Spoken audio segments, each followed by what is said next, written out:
I am Kevin Yoder, sales and influence coach and personal growth coach. Today I'm going to talk with you on a very powerful strategy for helping people take action in the direction that is in their best interest. Phil Jones wrote a book, and the title of it is Exactly What to Say. I recommend you get it. The Magic Words That Influence and Impact. Today I will unpack for you two powerful words. When you combine them, it helps you influence people to take action in the direction that is in their best interest. And notice I said that's in their best interest. That's what sales and influence is all about. At its best is recognizing what people want and how to help them get that. These two magic words are powerful. Stay tuned all the way to the end or else you're going to miss it. And then understand that by applying these strategies that I'm sharing with you, in addition to those that I've shared in my other videos, is the name of the game. Real estate is changing. We used to be able to show up and talk to our friends and family and earn a good income. But now it's technology combined with sales and influence that's going to win the day. I'm here to teach you the sales and influence part. Pay attention to this video. If you have any questions, always feel free to reach out, and I will see you at the top. Thanks. Perfect. So my goal was to go from 6 million. Is it stopped? It's timing. Okay, it's good. Yeah. So 6 million, I said to Bobby, we're going to go to 12 million. If we don't go to 12 million, then we have to reevaluate the nature of our relationship. So she knew the deal, I knew the deal, and we went after it. So I started to call expireds, and I was not good at it. Pick up the phone every day, 4 hours, lock myself in this little office with no windows, and the heat vent for the building, I swear, just pumped right into that room. Every day for 4 or 5 hours, I would just go crank the phones. And I wasn't very good. All I had was one script. It was a Mike Ferry script, and I pinned it up to the side of my monitor. One script. One very simple script. It's a piece of paper. It's laminated. It's somewhere in this office. I think you have it, don't you? You might. So one script and a big-ass hairy reason to learn the business. That's it. So I got after it. And I continued until I figured out how to do it. And it didn't take very long. It took a couple months. But it was that tenacious, like, I am not going to lose. I am not going to let this business beat me, because I had done it for 8 years already. I was bound and determined to turn that around. So I did. And so the reason why I shared that post with you is because you have with you every single tool that you would need to do the same thing in your own business, to have your kind of like, what do you call them, like WTF moments, or just, but the challenge with that is because if you hadn't done it for 8 years, you may not have one of those moments. You may just go, wow, it seems okay with me.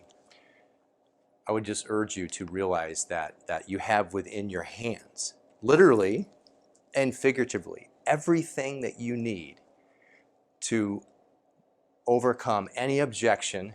There's nothing that anybody can say to you that you should not be able to handle with expertise. As I used to be on the phone, and the sellers they'd be talking, I'd ask them, I'd be walking down the script subconsciously. I wouldn't even be thinking about it after some point. And they would say what they're going to say, and I knew what their answer was. I would ask them a question, and I already knew what they're going to say to it. And I would just sort of play with myself. I'd throw up a fake ball and kind of like hit it out of the field, because I knew that the next thing that I'm going to say is I'm going to drop the question on them that's going to pull out of them the answer that I knew they're going to respond with, so that I can set the appointment every time, like clockwork. And that's where you have to get to that point where you get so damn good. There's no reason. Everything is in this book. Everything. Exactly what to say. Phil Jones is brilliant. My life work has been dedicated to the forgotten art of the spoken communication and the power that the right words at the right time can have to achieve the right results. Quite often, the decision between a customer choosing you over someone like you depends on your ability to know exactly what to say, when to say it, and how to make it count. This book delivers tactical insights into the power of words and provides tools to empower success-driven individuals to get more of what they want. If you're looking for more copies, So he goes on to walk us through each of these profound, and so they're 2 words, or they're 3 words, or they're phrases. And every single one of them I found that can be applicable. Let's just jump to the one that I just read this morning. This is one that applies to what we do. It's most people. Most people. 2 magic words, most people. I love this. He writes, These two words, which contain just 10 letters, are possibly responsible for more of my negotiating success than any other single strategy I've employed in my business. When somebody writes something like that, I pay attention. These two words are possibly more responsible for my negotiating success than any other single strategy that I've employed. Wouldn't it make sense that we would just really get really good at that and just memorize those, most people? Indecision is the biggest thing that stands in the way of progress, and these words can help jump people out of procrastination in a flash. So there's a few things that are worth understanding about people, and these things are big ones. First, people take great confidence from the fact that people like them have made a decision before them, and that decision worked out just fine. Most people. So when we run radio ads, we spend a lot of time. I didn't really quite know that that's like I had my own version of why that works. I kind of understood it, but there's a reason for that. Is if we explain to the listeners that this seller had a particular situation or a particular circumstance with a particular agent and it was unsuccessful, and then we jumped in and we applied our system to it and we saved the day, and then here's the outcome of that, over and over and over again, they keep on hearing that most people, in fact all people that have experienced what we bring to the table had success after that, and over and over and over again. So we have our own version of that. Most people. Consider the scenario. Maybe one of you have experienced yourself. On vacation, you see a group of children on top of a rock face looking to jump in the water below, but nobody wants to go in first. However, as soon as one person is brave enough to go first and jumps into the water, lands with a splash and doesn't suffer any injury, but instead breaks the surface with a great big smile on their face. Now everybody seems to think it's a good idea. So human beings, people, you and I, we all like to follow others and trust that there's safety in numbers. So the second thing is, sometimes people need to be told what to do, but without their permission, it can sound rude. So what he's saying is that what we really want to say is, what I think you should do is. Now we all know what that is. We talked about hooks and spears. Which one is that?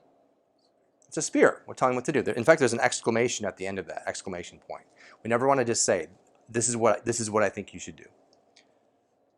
These two factors create the power in the application of the magic words, most people. Now, when you're faced with a moment that what you really want to say is, look, what I think you should do is this, but you cannot say that because it's kind of obnoxious. Instead, you can simply state what most people would do in this situation is, and then you explain it. And watch how everything changes. And here's the key. Here's the kicker. Everything is going to be tied to how this is picked up by the subconscious. When you tell people what most people would do, their subconscious mind says, aha, I'm most people. So if that is what most people would do, then perhaps that's what I should do too. That's the key. Perhaps that's what I should do too. So here's some examples.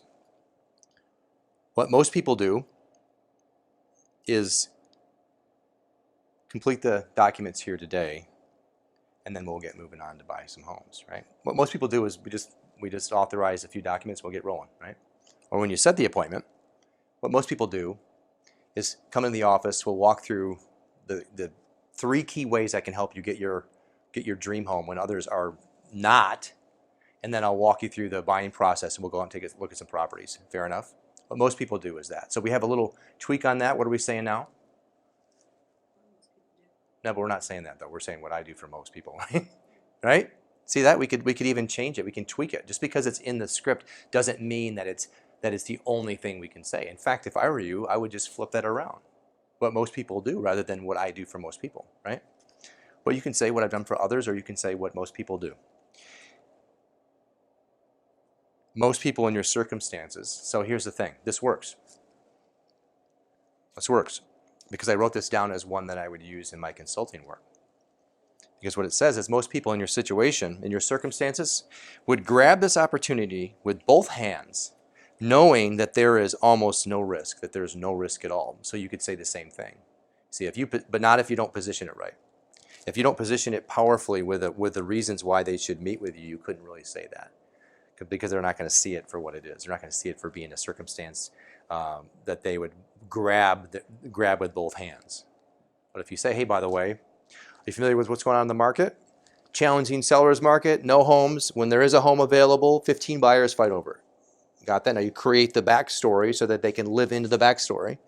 And then secondly, knowing that that's the truth, and it is, we have access to homes that are off market, which solves the problem. Secondly, there are certain ways.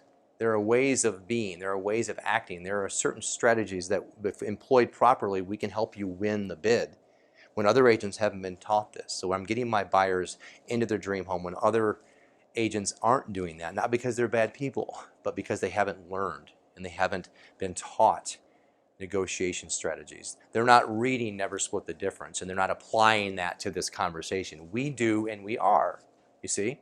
So because of that, I share with my buyers, and only my buyers understand how to do this, and only my buyers are winning through this, is how to get in their dream home if we are faced with a multiple offer situation. And we might just be. If I can't find you an off market, we're going to be looking at homes that are on the market, and other buyers want those homes. I teach you how to live in the home and not just stand at the curb and wish you could have lived in it, and someone else is in your bedroom. It's kind of weird, huh? Kind of makes you want to fight. Right. You want someone to live in your home? No, man. Because it makes you mad. A little ornery. So if you build the scenario where we have a situation where there's not a lot of homes on the market, by the way, this all changes in a buyer's market. We talk about it in a different way then, right? Not a lot of homes on the market, so lack of inventory increases demand. And that means that multiple consumers want the same thing. They fight over it. How do you win the bid? Well, either A, you show them something that no one else knows is available. Over here, look over here, right? Or you teach them how to get that when other agents haven't been able to successfully do that for theirs. So there's two things there. So if you give that powerfully, then when you get to the end, you could say something like, as you close, hey, most people in your circumstances, they would grab this opportunity with both hands. That would be a good one if somebody was giving you pushback. You see that? Like, you may not want to lead with that one because it wouldn't be necessary. You could just go with the other one. Most people in this situation, they come to the office for da-da. Now, if they give you pushback and say, hey, most people in your circumstances, they would grab this opportunity with both hands because they see it for what it is. I literally give you what you want. You can't get this by going with another brokerage or another agent because they don't have it. They can't give what they don't have. Okay. So that's the. You can combine these two. What I like about that is the one I was going to share with you. I won't get into the whole thing now, but the other one is what happens next. What happens next is, so you have to pre-pave what's happened next. You can do a wonderful 1-2 combo, which is most people blank, and then you say, so what happens next is blank. And you're going to walk them right through it because they're waiting. Someone has to close. And a lot of times salespeople bring it right up to the end, and they just stare at each other. And the client's waiting to be guided, and you're hoping that they just close themselves, and it doesn't work that way. So you have to give the directive right to them, which is what happens next is. Okay. I hope you got a lot out of that video, and more importantly, not just understanding it, but you're able to apply it. How do you apply it? Start doing it today. Start practicing it. Did you know that everything is a habit? Make it a habit. Begin to use these magic words that we talked about in your very next conversation. And don't wait until you're in front of a prospect. Do it with someone that you know so it's comfortable. And that way, the habit is built, and the next time you're in a position to move someone in the direction that you know is in their best interest and you know that's going to get them what they want, you'll be able to drop those two magic words right into place and watch the magic unfold. If you like this video, if you like what you're hearing, make sure you pay attention to this playlist and watch the other videos we have, because we're hitting really where it matters. We're really helping professional salespeople move people to take action in a direction that they want, and you're not going to find this type of sales training specifically for the real estate professional anywhere else. This is my passion. I'm here to help you. If you like this video, please like it below. Please share it with other professionals that are doing what you're doing and need help. This is not taught, folks. This is not taught. Come back here. Come back here often. This is a community for real estate professionals who want to learn and want to understand at a deep level and apply this stuff so we can help people get what they want. I'm Kevin Yoder, and I'm passionate about sales and influence and helping you. Stay tuned here and come back and see us again.